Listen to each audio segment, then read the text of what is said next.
Our news is brought to you by Alive. Coming up tonight, the Ministry of Health reporting an uptick in coronavirus cases. Meanwhile, a hospital in Grand Bahama set to reopen next month. And a mother of 4 grateful for help.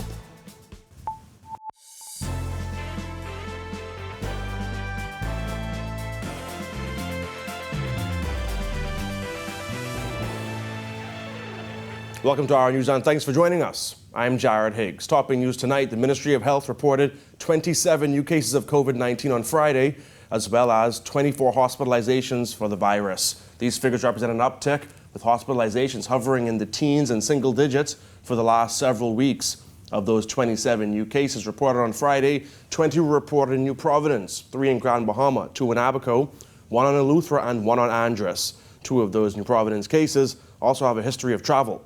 According to health officials, another COVID-19 related death was also reported. A 60-year-old woman from Eleuthera who died on February 4th. At the hospital, there are 22 moderately ill cases, all but 2 in New Providence, with the other 2 hospitalized cases in Grand Bahama. There are 2 seriously ill people hospitalized at Doctors Hospital here in New Providence. Police released missing person flyers for 2 men who went on a fishing trip and haven't been seen since. 59-year-old Barry Cartwright and 48-year-old Stephen Turnquest were last seen on January 31st of this year at Potter Street Dock at 7 p.m. Cartwright is described as standing at 6 feet tall with a heavy build and medium brown complexion. Turnquest is 5 feet 5 inches tall with a slim build and dark brown complexion. Anybody with information on their whereabouts are asked to contact police at 502-9991 or 2. Meanwhile, Fusion Superplex CEO Carlos Folks is shooting down claims that the company still owes money to some of its staff members. Folks says the company is also on track with its NIB payment plan. We are happy to announce that we have cleared up all of our obligations with our employees from last year. So there are no outstanding payments made to employees. We are on the right track with NIB. That payment plan is going well, and we've made significant contributions to that. And so I know that there is talk out there that we still owe employees money. That's not the case. We don't owe any staff member any funds at all. All right, what I would like to do is get them back to work.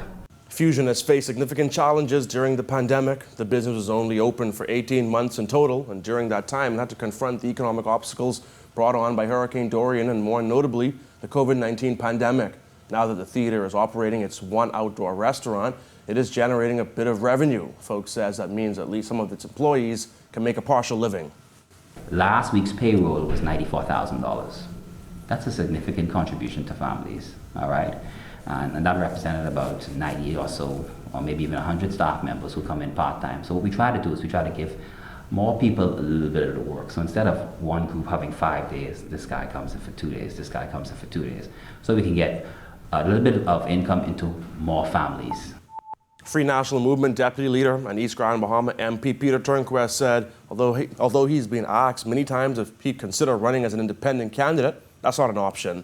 Turnquest, who withdrew his candidacy to run on the FNM ticket in East Grand Bahama this past week, said he remains committed to the FNM.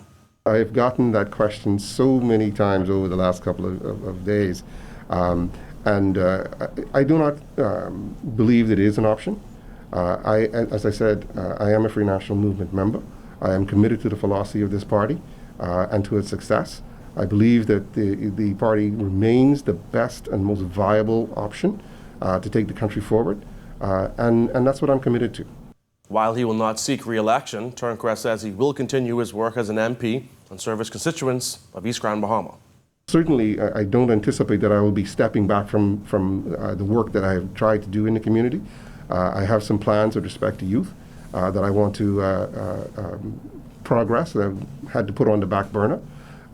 And beyond my civic involvement, we'll see what happens in the private sector. I mean, I don't know yet what I want to do, as funny as that may sound, but I'll take some time to think about that, and I look forward to the next chapter. After being under repair for over a year, the Rand Memorial Hospital on Grand Bahama is set to reopen next month, according to Prime Minister Dr. Hubert Minnis. The hospital was badly damaged during the passage of Hurricane Dorian in 2019. While touring several government facilities on the island, Minnis explained that work on the hospital was progressing very well. My understanding is that it would be ready for opening, official opening, sometime in March. Then the question is, where do we go from there? Minister said plans are being made for a new state-of-the-art hospital on Grand Bahama that should meet the needs of the island's residents. The Beck company, which had designed the critical care block when I was Minister of Health, the critical care block that many would be aware of in New Providence, that's the same company that's designing the new hospital here in Grand Bahama. And that's a 4-story complex, but it would be designed in such a way that as the population continues to grow, you'd be able to move to 5th floor, 6th floor as is necessary. Still to come on our News, a family of 4 grateful for help that they got after telling their story on our News, and scholarship offers on tap for Bahamian farmers. Stay with us. Imagine. That's where every advancement begins, with an idea that things can be different, better. Now, imagine a world where your entertainment experience was all about you, your style, your show, at your budget. At Rev, that's what we've imagined. To join the conversation and learn more about the future of Rev TV, visit us at rev.bs/imagine.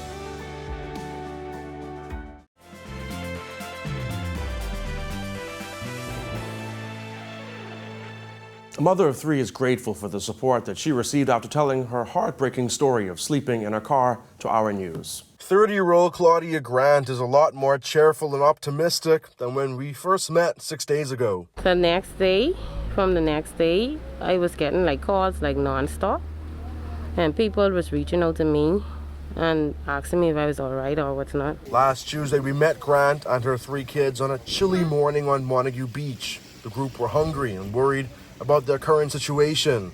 See, Grant and her 3 kids, including a newborn and her cousin, were all sleeping in her cousin's car due to tough times brought on by the pandemic. When she told her story, dozens reached out to help, some offering money, food, and even just good advice. I just ready to go there and do for my kids and do whatever, to keep us hosted and, to get things together. We caught up with Grant at a motel that she's staying at. Private individuals put her up there for 2 weeks. She was wearing a dress bought for her by one of the kind individuals donating to her. She invited another mom who was on tough times to stay with her too. She as well homeless, but at the time I host her with me inside the room. She is staying in the room with me. Not a little girl. It's unclear what Claudia's next move will be. Some have offered her jobs and she's trying to get her living situation sorted out. Some on social media have criticized her though, calling her ungrateful after it was revealed that she turned down help from a social worker.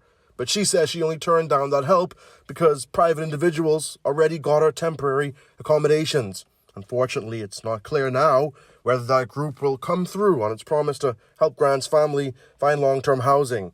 She says in any event, she's grateful for everybody's help. If they make them feel any way or make them think like I was ungrateful, I'm sorry about it. But I'm grateful. Reporting for our News, I'm Jared Higgs. Volcani International Partnerships and the Caribbean Israel Leadership Coalition are introducing a certificate in smart farming for all farmers, agripreneurs, and investors across the Caribbean. Agriculture Minister Michael Pintard said 3,000 slots are available for farmers. He added that the virtual workshops will help to enhance the growing agriculture sector in the Bahamas. We believe that they will be critical to our development of this agri-village concept. This relationship, we believe, will facilitate our goals of equipping our farmers with the knowledge needed to advance this important sector, which we believe will become an even more important pillar of the Bahamian economy. The knowledge in crop protection, livestock, vertical farming, and waste management will help farmers to streamline their work, according to Pintard. He added that targeted farming can help farmers to produce food based on what the market demands, resulting in more farmers getting their food into restaurants, food stores, and hotels. When we build the capacity of our farmers, and we build the knowledge base for potential investors in the sector, you will see a greater inflow of capital into this sector. You'll see increased production as the knowledge base of our farmers increase. When our News comes back from the break, a doctor makes a vaccine appeal. He's a familiar face, especially to one of our very own. Find out more. Imagine. That's where every advancement begins, with an idea that things can be different, better, now. Imagine a world where your entertainment experience was all about you, your style, your show, at your budget. At Rev, that's what we've imagined. To join the conversation and learn more about the future of Rev TV, visit us at rev.bs/imagine.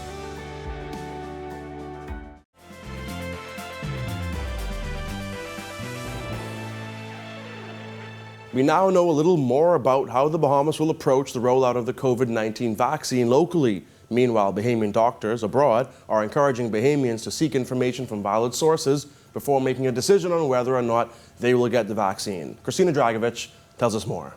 Geriatrician and Chief Medical Officer at Cadia Wellness Group, Dr. Robert McNeil, says the past year has been a tough one for many medical professionals. Dr. McNeil says he's seen a lot of negative outcomes from one member of a family getting the virus and unknowingly infecting older, more vulnerable family members. He says we now have a choice to protect ourselves and protect our loved ones. I've seen a lot of bad outcomes in terms of entire families getting sick and sometimes the majority of them dying just from one person getting sick. And so the vaccine will go a long way in preventing community spread. It will go a long way in getting us back to a somewhat normal society. I'm not promising that it will get us normal by tomorrow, but it's a step in that direction as opposed to the path we're on right now. And you can just watch the news no matter what country you're in. Majority of countries are struggling with this right now. Now is the time to ask questions, he adds, and no question is too silly to ask when it comes to your health. A lot of people are afraid in terms of side effects, or will I have an allergic reaction to it? Or will it affect my DNA? Will it affect my kids? Will it give me COVID? All these questions come up. And sometimes people just need some strong role modeling in their community in terms of people they actually trust to give them information about these vaccines. Because there's a lot of good questions out there, and sometimes people are afraid to ask them. More than 48 million doses of COVID-19 vaccines have been distributed in the United States so far. Dr. McNeil recently received his second dose. I myself got the Pfizer vaccine. I got the second dose a week ago. So I'm still alive. I'm still here. I had a little bit of arm pain literally for 3 days exactly, then it went away. As a doctor who specializes in the care of older populations, would Dr. McNeil recommend the vaccine? In terms of my own parents, I didn't do much convincing to them. They want to take the vaccine, but I strongly recommend it for all older individuals or older than 16, depending which vaccine it is. And he also happens to be my brother. The hope is that once enough people are vaccinated, countries can get as close to normalcy again. Reporting for our news, I'm Christina Dragovich. Thanks, Christina. Great story. A gym hosts free community workouts. Find out when and for who. That's coming up when our news returns. Imagine. That's where every advancement begins, with an idea that things can be different, better, now. Imagine a world where your entertainment experience was all about you, your style, your show, at your budget. At Rev, that's what we've imagined. To join the conversation and learn more about the future of Rev TV, visit us at rev.bs/imagine.